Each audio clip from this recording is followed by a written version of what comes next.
Ya, pemirsa, 8 tahun silam ada dua remaja yang dibunuh secara sadis. Salah satunya itu Vina yang juga viral gitu, banyak sangat prihatin itu. Hingga kasusnya saat ini juga masih terus bergulir, muncul lagi setelah naik di layar lebar dan juga banyak pertanyaan-pertanyaan. Karena ada beberapa yang disampaikan, ada beberapa kejanggalan dan saat ini juga proses pemeriksaan masih terus dilakukan terhadap beberapa terpidana ya di Cirebon. Untuk itu kita akan mengajak Anda pemirsa untuk berdialog mengenai kasus ini karena masih ada 3 DPO yang hingga saat ini belum juga berhasil ditangkap.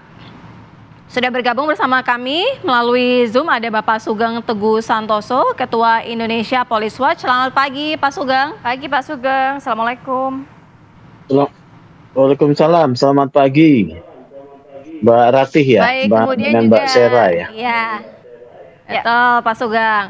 Kemudian juga sudah bergabung bersama kami melalui Zoom Komjen Purnawirawan Susno Duaji, Kabar Reskrim Polri periode 2008 hingga 2009. Selamat pagi Pak Susno. Pagi Pak, Assalamualaikum. Selamat pagi Mbak Rati, selamat pagi Mbak Sira, selamat pagi Pak Sugeng dan para pemirsa. Selamat pagi Pak Susno, sehat selalu nih sepertinya Pak Susno ya. Alhamdulillah sehat ya. Oke, baik, saya ingin ke Pak Susno terlebih dahulu. Pak Susno, kalau Pak Susno sendiri melihat kasus pembunuhan terhadap Vina dan Eki ini seperti apa? Karena ternyata sangat-sangat larut gitu, butuh waktu lama sekali bertahun-tahun hingga DPO juga belum bisa ditemukan, kemudian juga banyak sekali ditemukan kejanggalan-kejanggalan begitu. Bahkan ada yang mengatakan dari kuasa hukum terpidana ini bahwa ada salah tangkap gitu. Oke, kasus ini bagus sekali ya untuk pelajaran. Bukan hanya pelajaran bagi Polri, tapi pelajaran bagi jaksa selaku penuntut, pelajaran bagi hakim yang memberikan hukuman, dan pelajaran bagi bangsa ini. Kita patut terima kasih kepada yang telah mengangkat kasus ini dalam film sehingga ini terbuka ke publik menjadi viral. Dan sehingga ini diungkap kembali kasusnya. Tapi ke depan hendaknya serius mengungkap kasus bukan karena viral. Karena tidak semua kasus bisa diviralkan. Oke, dari kejanggalan-kejanggalan di sini yang harus dijawab ya, yang harus dijawab sekarang adalah satu, apakah ini pembunuhan? Apakah ini kecelakaan? Itu PR pertama. Kedua, apakah terjadi perkosaan? Apakah bukan perkosaan, tetapi persetubuhan biasa? Ketiga, kalau terjadi pembunuhan, maka siapa pelakunya? Keempat, apakah pelaku yang telah dipidana dan yang dalam DPO itu pelaku yang sebenarnya atau pelaku rekayasa? Yang kelima, mengapa tidak dilakukan scientific crime investigation yang selalu kita dengung-dengungkan? Lah, di mana tidak dilakukan? Terhadap sperma yang ada di dalam tubuh Vera atau tubuh Vina, kenapa tidak diadakan pemeriksaan laborat atau DNA? Itu sperma siapa? Karena di situ ada banyak laki-laki ya. Nah, dari pertanyaan ini kemudian timbul lagi pertanyaan tambahan. Mengapa DPO 3 orang dan sekarang berkembang menjadi 4 untuk kasus pembunuhan yang demikian tidak bisa tertangkap dalam waktu 8 tahun. Nah, ini menjadi PR yang bagus sekali untuk dikembangkan dan kita wajib berterima kasih kepada Polri yang telah jauh maju ke depan, telah mengadakan eksaminasi, telah memanggil para terpidana untuk disidik lagi atau untuk diperiksa lagi untuk mengetahui bagaimana kasus ini diproses di Polres Cirebon, bagaimana kasus ini diproses di Polda Jawa Barat.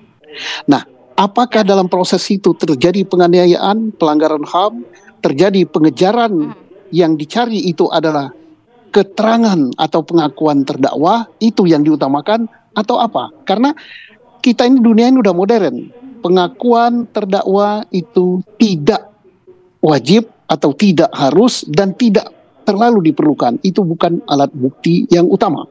Kita telah mendengung-dengungkan bahwa Ya. Crime Scientific Investigation. Nah, jadi banyak hal yang perlu dilakukan dan hendaknya kita berharap instansi penegak hukum jangan hanya Polri saja yang mengadakan examination atau mengadakan pemeriksaan, penyidikan atau audit terhadap kasus ini, tapi kejaksaan juga selaku penuntut. Kok bisa lolos kalau kasus ini tidak benar, tersangkanya bukan itu? Kenapa bisa lolos dalam penuntutan?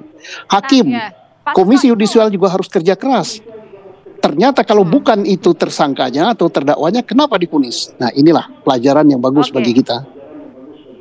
Pak Susno, tapi pertanyaan publik bagaimana caranya? Sudah 8 tahun, kemudian sudah menjalani pidana, belum lagi ada 2 terpidana yang menyatakan bahwa dirinya salah tangkap. Yang pertama adalah Saka Tatal mengatakan dirinya salah tangkap, kedua Sudirman yang ternyata IQ di bawah rata-rata dan banyak tekanan sehingga ia mengaku. Nah, ini bagaimana upaya apa yang dilakukan? Pihak kepolisian hanya menyatakan bahwa sampai dengan saat ini para terpidana ini tidak saling mengenal dengan 3 DPO. Lantas agak buntu begitu kalau publik melihatnya. Apa upaya yang bisa dilakukan sebenarnya?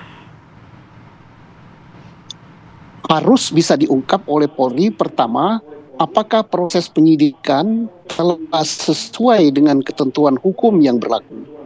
Apakah proses penyidikan dari awal telah sesuai dengan scientific crime investigation? Tidak hanya sebagai ucapan, itu yang harus dibuktikan. Dan bagaimana langkah selanjutnya? Ini sudah inkrah ya, sudah kasus ini. Bagaimana jalan keluarnya? Apapun jalan keluarnya harus ditempuh kalau ternyata yang dipidana itu bukan pelaku. Karena apa? Dalam negara hukum atau dalam prinsip hukum, prinsip yang utama itu adalah keadilan dan kebenaran. Jadi jangan kita selalu berdoman, wah ini tidak benar, gini-gini, tidak. Makanya kita hormat kepada pihak Mabes Polri yang telah memerintahkan kasus ini untuk diadakan eksaminasi, diproses lagi. Yang diproses itu adalah untuk mengetahui apakah jalannya pemeriksaan oleh Polres Cirebon itu benar apa tidak. Apakah ini kecelakaan, apakah ini pembunuhan, kalau pembunuhan siapa pelakunya, apakah pelaku yang disidangkan ini adalah pelaku yang benar atau pelaku rekayasa dan sebagainya.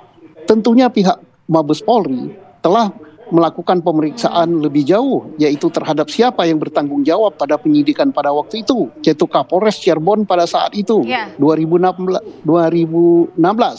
Kemudian Kasat Sersenya siapa, kemudian penyidiknya siapa, termasuk saat ditarik di Polda, karena kasus ini diselesaikan di Polda, siapa Kapoldanya waktu itu, kemudian siapa tim penyidik di Polda, kan disidik ulang di Polda. Nah inilah, tapi kita tidak bisa terlalu mengatakan bahwa yang ditangkap atau yang diproses atau yang dipidana itu adalah pelaku rekayasa atau bukan pelaku. Tidak bisa langsung divonis begitu. Harus diadakan eksaminasi, diadakan oleh tim, baik tim pengadilan, ya, para hakim, Komisi Yudisial, kemudian dari Kejaksaan, kemudian dari Mabes Polri yaitu Kompolnas, mengecek perkara ini apa benar apa tidak prosesnya dari awal sampai dengan divonis begitu.